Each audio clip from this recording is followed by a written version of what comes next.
Bibles with you this morning, turn with us to the book of Isaiah, chapter 43, the book of Isaiah, chapter 43.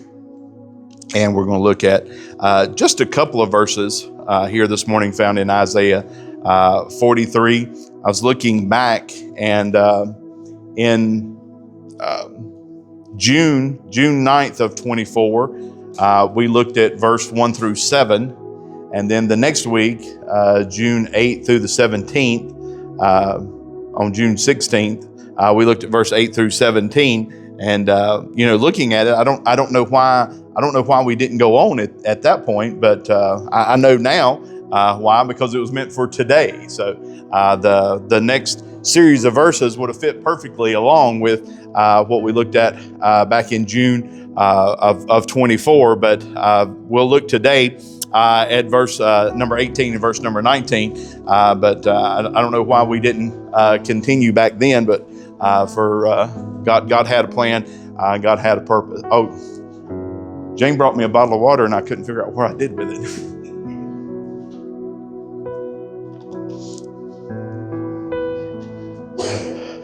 See, whenever I undertake to do a task, I need somebody, and they serve a very important role. They find the stuff that I lay down, and I don't know where I put it. So that's a very important role to fulfill. So the book of Isaiah, chapter number 43, we're just going to read these two verses this morning, verse number 18 and verse number 19, and try to give you the thought that the Lord has given us for this day. So Isaiah writes, and he says, "Remember ye not the former things, neither consider the things of old. Behold, I will do a new thing.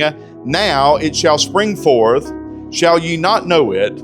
I will even make a way in the wilderness and rivers in the desert." As we come here this morning to this particular passage, like I said, we looked at the preceding verses of this chapter about a year and a half ago in summertime of 24. And then as we get here into these next two verses here, verse number 18 and verse number 19, I'd like to try to give you the thought of let God create something new. So a lot of times, when we come into a new year, we make resolutions and we have these plans and we have these things. So we're all the way to the fourth day of January, and I imagine that some of us probably broke a resolution or two already. We've had sufficient time to be able to do that. But when we make these plans and we come up with these things, how often do we fail? And like I said a little bit ago, I had a plan yesterday. I was putting some leaf spring helpers on the truck to help pull the rear end up when we're pulling the camper. And 3 of the 4 things that I had to put on went extremely easy. One of them did not. And like I said, I made a drastic mistake. I got everything out, and I thought, well, this is going to take about 10 minutes. This isn't going to take any time at all. And it didn't work out the way that I'd planned on it, and it didn't work out the way that I thought it was going to work out, and it ended up being something totally different than what I thought. But how often does our life go that way? We have these plans and we put these things together, and we anticipate this happening, we anticipate that happening, and how often do those things really play out the way that we plan? And how often do those things that work out the way that we want them to, and the way that we think that they ought to, and those kind of things? And tomorrow you're going to go to work, and guess what? The day's probably not going to go the way that you want it to, and it's probably not all going to fall in place the way that we think. And here, God speaking through Isaiah says, hey, if you let me do this, look what he says here in verse number 19. He says, "Behold, I will do a new thing." As we get here into a new year, who's better to take control of your life, you or let God take control of your life? Let Him do the new thing. Let Him, make the path and make the way. And I imagine that for most of us, our lives would be a whole lot better if we simply let Him take control and take charge. So we just want to look at these two verses this morning with the thought of, let God create something new. The first thing I want you to notice we find here in verse number 18 is we need to release the past. Notice what God says through Isaiah here, remember ye not the former things, neither consider the things of old. And here, we're to release the past. There's nothing that we can do about it. There's no change that we can make. There's no way that we can make anything any different, any better. We can't make it any worse. It is what it is, whatever the past might be. But how long or how often do we hold on to those things that is behind us? And they bother us and they linger us. And here, Isaiah is telling us to let go of those things, release those things, and get them away from us. Paul has a similar thought in Philippians chapter 3 and verse number 13. Paul says, brethren, I count not myself to have apprehended, but this one thing I do, forgetting those things which are behind and reaching forth unto those things which are before. Here's what we have to understand. Those things that are behind us, there's nothing we can do about it. You can't change it. You can't alter it. And I imagine that if we had our choice and we had our opportunity, if we could go back into this past year, if we could go back into 25, there's some things in 25 I wish was different. And I imagine for all of us, there's some things back there that we wish didn't happen, or some things we wish had happened. But guess what? There's absolutely nothing we can do about it. There's no need dwelling on it. There's no need, thinking about it. And here, we're to release that and to let it go. Isaiah says it here, to remember not the former things. Don't consider them. Don't waste time on it, and don't, exhaust energy on those things that we can't do anything about. But here's what we can do. We do have, some control on what happens, from here on out. So we're to release these things and to let these things go, because we're not going to be able to alter it. We're not going to be able to change it. We're not going to be able to make any significant difference whatsoever. Over in the book of Lamentations, chapter number 3, verse number 22 and verse number 23 tells us this: it is of the Lord's mercies that we're not consumed, because his compassions fail not. They are new every morning. Great is thy faithfulness. So we're going to release the past. We're going to forget those things. We're going to forsake some of those things, and we're going to have a new focus. Here's what, Lamentation tells us, that it's his mercy that we receive how often? Every single day. Now, there's certain things that I'm going to do every single morning when I wake up. And me and Brother Jimmy was talking about this Wednesday night. I think it was Wednesday night. Might have been last Sunday. Might have been the Wednesday night before. I don't know. I'm old and I forget things. You bought me a book that says that, by the way. And I'm wearing my golf socks again. There's certain things that I do. I get up in the morning and I check my bank account. I get up every morning and I check Credit Karma. Because what happened a few weeks ago is I had an inquiry that through Capital One. Saw it on Credit Karma, new inquiry. My score dropped 3 points like that. I've not done anything like that. So I call Capital One. They say, oh yeah, we're processing an application for a new Platinum card. I'm like, not for me, you're not, because I didn't apply for one. It was something that was fake. But I encourage you to do this. Check your credit report every so often. I encourage you to do that every morning. Check your bank account. Why? Because we've had things drafted incorrectly before. So every day I'm going to get up and I'm going to check my credit score. I'm going to check Credit Karma. I'm going to look at the bank account. I'm going to peruse through my calendar for the day, and I'm going to check on those things. You know what I never have to check on? I wonder if God's got any grace for me today. I never have to check my calendar to see if God's got me scheduled in at 10 o'clock for some mercy and some grace. They're new every single morning, every single day. It resets and it starts over. It's an unlimited supply. I really wish our bank account worked that way, that there was an unlimited supply there, that I could use all of it. I could consume all of it in one day, and the next day, then the entire balance was back there again. But here's how God's grace and God's mercy works according to Lamentations. It's by his mercy we're not consumed. It's new every single morning. It's new every single day. You can consume the entire bank of his mercy one day, and guess what? You check it the next morning and it's back full again. Man, it'd be nice if the bank account worked that way. It'd be nice if the cookie jar worked that way. It'd be really nice if the cowtail shelf, we got a cowtail shelf now that's about empty, by the way. It'd be nice if it was full every morning. But His mercy and His grace, how can we forget those things that are behind? Because His grace is new every day. His grace is new every morning. We can release the past. We don't have to hold on to it. We don't have to let it hold us back. And here's one thing I found that our past can do. It can hold us back. It can deter us from doing the good things. It can deter us from doing the right thing. If I was to ask you today, did you get everything done in 25 that you wanted to get done? Did you accomplish all that you set out to accomplish? Was 25, the greatest year of your life? And for some reason, Clay is asking me all the time now, what's the best year of my life? And I don't know how to answer him yet, but he's kind of hyper-focused on that. But was 25 the best year of your life? For me, wasn't. I had to go to an operating table again. I spent 3 months not being able to do anything. It wasn't great. It wasn't fun. But here's what I can't do. I can't let that stop what's good going forward. We got to release it. We got to let it go. And here Isaiah tells us that. Remember not the former things, neither consider the things of old. Don't let them creep in your mind. Don't let them, occupy that space. Don't let it take away the things that's in the past. Don't let it take away the good things that are to come. We're to release the past.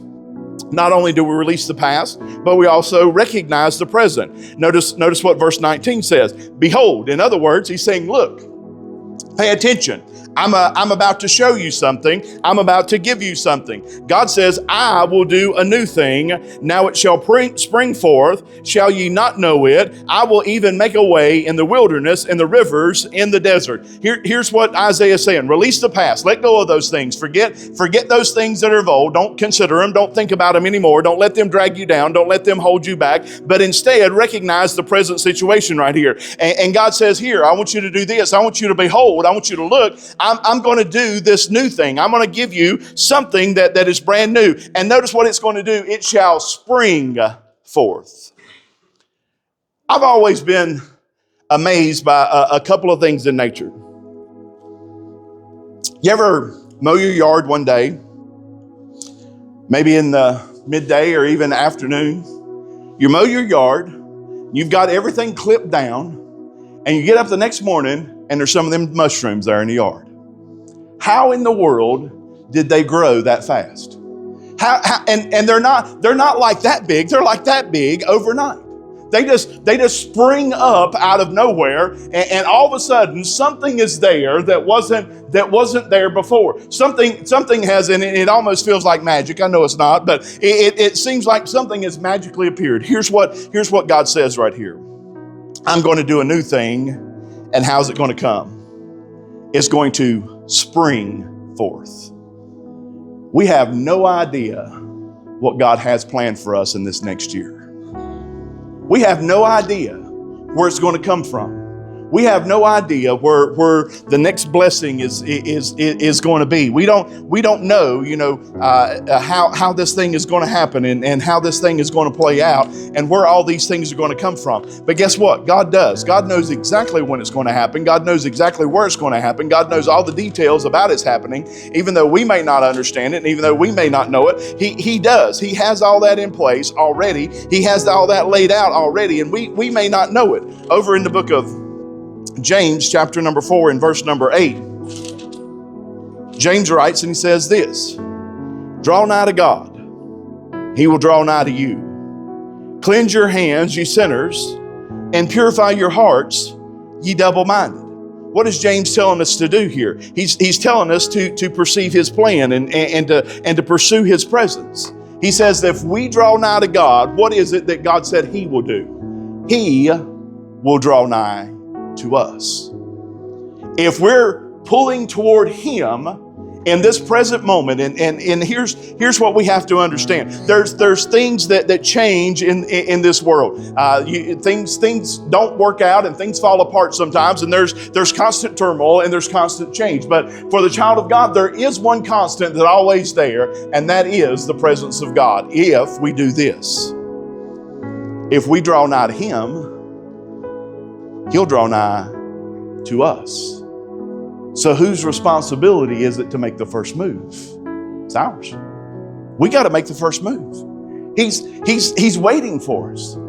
And we draw nigh to Him. And I know, we look at couple. We got a young couple in love here, and they're scrooched up tight in the pew in front of them. They got a little space in front of them, right? But Melissa's got to get her bad foot up. So I understand that. What happens when we get close to Him? He gets close to us, and He wants to get close to us. So what do we do? And here's how we see this play out. Back in our text in Isaiah, he says, "I'm going to do a new thing. It's going to spring forth. Shall you not know it?" And here's what I find in this walk of life. If you're walking really close to God, you're going to know it. You're going to feel it. It's going to be there. And Isaiah is saying we got to recognize, we've got to release the past. We got to let it go of that. But we got to recognize the present. We got to recognize the moment that we're in right now. We got to understand where we are in this moment and what is it that we want to do. We want to make sure that we're pursuing His presence. We want to make sure that we're staying close to them. And I firmly believe this. And as we go into a new year, it behooves all of us to stay as close to God as we possibly can. You need to stay closer to God than your spouse. You need to stay closer to God than you do your employer.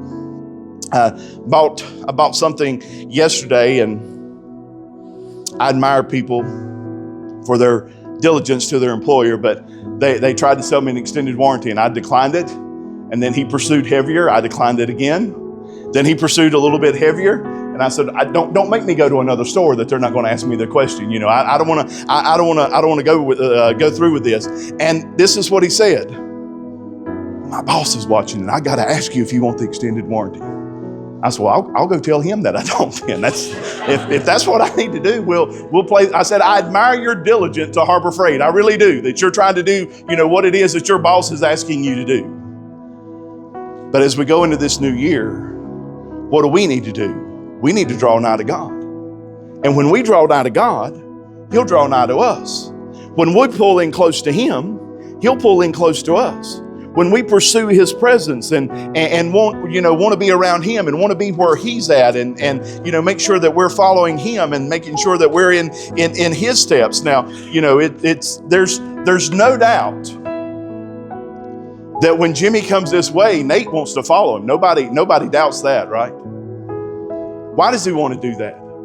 Because he wants to be like him. And you know what? That's a good thing. It's a good thing that he has somebody that he can follow. There's absolutely nothing wrong with that. Well, let me ask you this. How can it get any better than trying to be like Jesus and staying close to Him and staying tight to Him? And I promise you this, the closer we are to Him, the more we'll try to be like Him. The further we are from Him, the less we'll try to be like Him. And like the analogy Brother Steve used this morning, I really like that. You turn the hot up, you're also turning the cold down. You don't think about it happening that way, but that's exactly what's happening.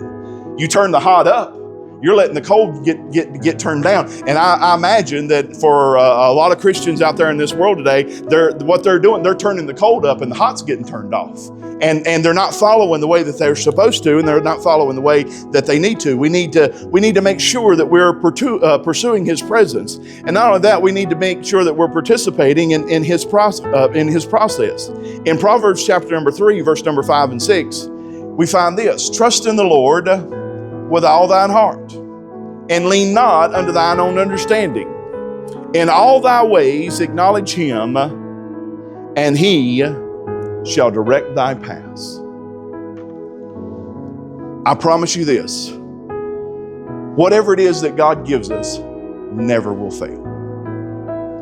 I was working on the truck yesterday, and like I said, I made two drastic mistakes. One, I thought this is only going to take about 10 minutes. That was dumb. And I followed the instructions. 3/4 of it goes fine. The last part don't go fine because my exhaust is in the way on the truck. It's not a standard factory exhaust. The guy that wrote the instructions, the 10-year-old Chinese kid that wrote the instructions, didn't know that, right? So I'm out there and I'm a little bit frustrated. thinking, why didn't I, think this out a little bit and think through the process a little bit. And oftentimes, guess what I do? I get in a hurry and I get everything out of the building. I've got to get this done because I've got to do the next thing, and I've got to make my, quota for the day. I've got to get all this stuff accomplished. And the next thing you know, it all begins to unravel. It all begins to fall apart. And that really is how our life goes. But notice what Proverbs tells us to do right here. It's simple. Trust in the Lord with all thine heart. Lean not unto thine own understanding. How often do we consult God on every detail and facet of our life? Not very often sometimes. And I assure you this, that even the basic, simplest, smallest, minute task should be seasoned with prayer. It don't hurt. Before you wash a load of clothes, it don't hurt to pray about it, right? You say that might be ridiculous. That sounds crazy. Well, I encourage you this. Try it sometime. You know what? Your clothes might come out cleaner. The laundry might magically get done faster. I don't know. It'll work. I promise you this. If you pray about every little thing in our life, then every little thing in our life will go better and every little thing will go simpler. And here's what, the book of Proverbs is telling us, that we're trusting in God with all our heart. We're not thinking about and leaning to our own understanding and our own wisdom and what it is that we've gathered and garnered in this life. And he tells us, in all thy ways acknowledge him. And what will he do? And then he will direct our paths. Again, who's got the first action? We do. In all of our ways, we're going to acknowledge him, and we're going to look at him, and we're going to look to him. And what's he going to do? He's going to direct our paths. We're going to release the past. We're going to recognize the present. And then we're going to respond with praise. Back in Isaiah chapter 43, we didn't read these last two verses, but I'm going to read them and make a point there at the end of verse number 21. He says, the beasts of the field shall honor me, the dragons and the owls, because I give water in the wilderness, rivers in the desert, to give drink to my people, my chosen. This people have I formed for myself. They shall show forth my praise. The end of verse 19, we see this. God says, I'm gonna do a new thing. It's gonna spring forth. And notice what he says, I'm gonna make a way in the wilderness. I'm gonna make rivers in the desert. And what's gonna happen because of that? Verse 21, this people have I formed for myself. And what are they gonna do? They're gonna show him praise. And I imagine this, that if we look back in our lives, things haven't always worked out the way that we wanted it to, but guess what God's done for us? He's made ways in the wilderness. There were times in our lives that we didn't know where to turn, and there were times in our lives we didn't know where to go. There were times in our lives that it seemed like all hope was lost, and it didn't seem like that anything was going to work out, and the world was upside down, and we didn't know what to do. And guess what God did? God, if you look back in your life, I imagine this, you'll find that God made ways in the wilderness. He made rivers in the deserts. You ever been so dry and so burnt up in this walk of life that it felt like there was no hope, and God made a river? He's able to make the rivers in the desert where you wouldn't expect, where you wouldn't think, where you wouldn't even believe that something could be possible, and believe that something it is. And I look back and I take inventory of my life. It's amazing at some of the things that God's worked out for me, and the way that he did it, and the way that he's accomplished those things. And so what do we do when that happens? What do we do when those things occur? And he tells us here in verse number 21, he says, this people have I formed for myself. Here's one thing we have to understand. If you're here today and you've been saved by his grace, you belong to him. You're his. And nothing's going to change that. Nothing's going to stop that. Nothing is going to deter that. Nothing is going to make that untrue. And he says, here's what I've done. I've created this people, and they're my people. I like them, and I want to be around them, and they're they belong to me, and they're mine.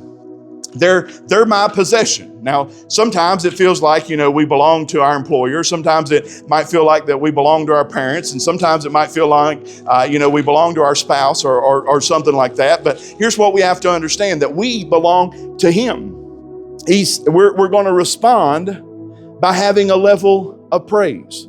Mark chapter number 2 and verse number 22, Jesus says this, "And no man putteth new wine into old bottles, else the new wine doth burst the bottles, and the wine is spilled, and the bottles will be marred. But new wine must be put into new bottles." You say, what's that got to do with this? Because if we're going to have, God's going to do new things, we don't want Him putting that in old bottles. We want new bottles, and we want our life to be different. And I promise you this, we will not get any closer to God if we live in old habits. The habits have to change, and the habits have to become new. And what are we going to do? We're going to put the new wine into new bottles. We're not going to put the new wine into old bottles, because what's going to happen? The bottles can't handle it. They're not able to take that change, and they're going to burst and they're going to fall apart. If God's going to do something new to us and new for us, and God's going to do that, then we want a new vessel for Him to put it in. We're responsible for the vessel, and we're responsible for keeping it clean, and we're responsible for making sure that it's proper and it's right. And here's what we have to understand: we're God's vessel. He's going to give us the blessings. He's going to do the new things. We got to give Him a clean vessel to put it in. We've got to give Him a clean vessel. How do we do that? We're going to respond. We're going to respond by offering praise. We're going to give Him a clean place to put it. We're going to give Him a clean vessel to put it in. We're going to make sure that, when God does these miraculous things for us, that we're going to be prepared for that, and we're going to be ready for that. We're going to be prepared. We're going to prepare ourselves for this, and we're going to look for that. We got to understand that there's a press that goes on. In Philippians chapter number 3, we read verse 13 a minute ago. Let's read verse number 14 today. Paul says this, "I press toward the mark for the prize of the high calling of God in Christ Jesus." Paul says, I've got to do something. I've got to press towards the mark. Now, the word press there signifies that there's going to be some level of difficulty and some level of opposition. Now, there are two things I want you to rest assured in for this upcoming year. God wants to give you a bunch of blessings in 2026. The devil don't want you to have them. Those two things are true. God wants to bless you, and the devil does not want you to receive them. I promise you this today. If you in this service today, before we close here in just a few minutes, if you make the choice and you make the decision and you say, hey, in 2026, I'm going to live closer to God than any other year in my life, you better be ready for the devil to attack you, because it's coming. Paul says, I'm pressing towards this mark. There's a prize that is at the end of it. And Paul understands this, that there's going to be opposition, there's going to be resistance. Not everybody's going to be on. If you go to work tomorrow and you gather all your coworkers together and you make this announcement and you tell all of your coworkers, 2026, I'm going to live for God to my fullest. I'm going to do the best that I absolutely can. I promise you this, at least one's going to walk away and say, I don't give that very long. I give that to about first break, and it's not going to last. It's going to peel away. Here's what we have to understand. Not everybody's on our side. Not everybody wants us to succeed. Not everybody wants us to do well. Not everybody's rooting for us to live for God. And here, we see that God says, I'm going to do this. I've formed this, my people. They're going to show forth my praise. We are going to release the past. We're going to respond. We're going to recognize the present. We're going to have a response. We have to respond. We got to do some preparation. We got to get ourselves ready for this. We got to understand that there's a press, that it's not going to be easy, and it's not going to go the way that we want it to. And we've got to have some praise. He says they shall show forth my praise. Now that word "shall" is strong, because what does it mean? It don't mean might. It don't mean could. They're going to do it. Now, right now, you have a golden opportunity right now. Right now, everybody that's here today has the opportunity to make every service in 2026 at Community Chapel. You have the opportunity to right now. What's the likelihood that we do that? Probably not. We're going to get sick. We're going to have bad things happen. I don't want it to happen, but there may be a Sunday that we have to be at the funeral home instead. There might be a Sunday you might be in the hospital instead. There's all kinds of things that can go wrong. But right now, the potential is there. We've made it through the first one. You can't make all of them if you don't make the first one. We've made the first one, so we've got a chance to make all of them. But will we? We've got a chance to do great things. But will we? At the end of verse 21, Isaiah says this: they shall show forth my praise. If we've released the past, if we're recognizing the present, then we ought to respond with praise. If we have forgot all those things that are behind, and we're looking to the things that are ahead, and we're realizing and understanding where we are right now, then there ought to be a response, and that response ought to come in praise. We got to prepare. We got to get ourselves ready. We got to get the vessel ready. We've got to understand there's a press, and there's going to be oppositions and difficulties. But none of those things should ever stop us from praising God. Because no matter the challenges, no matter the difficulties, no matter the things that don't go our way, guess what? God's still true. God's still faithful. God's still real. God's still there all the time. It's up to us how we handle it. It's up to us how we do it. So as we go into this new year, let God do the new thing. Don't make a resolution that you're not going to keep and that you're not going to follow. Don't let God set the plan. Let God show the path. Let God do all of those things for us. And if we follow what it is that we have or that He has for us, our lives are going to be so much better. Don't mean that we're going to hit the mark 100% of the time. Absolutely not. But it does mean this, that we can have a great year as a family, as an individual, as a church. We can see God do great things if we'll follow these 3 simple little steps.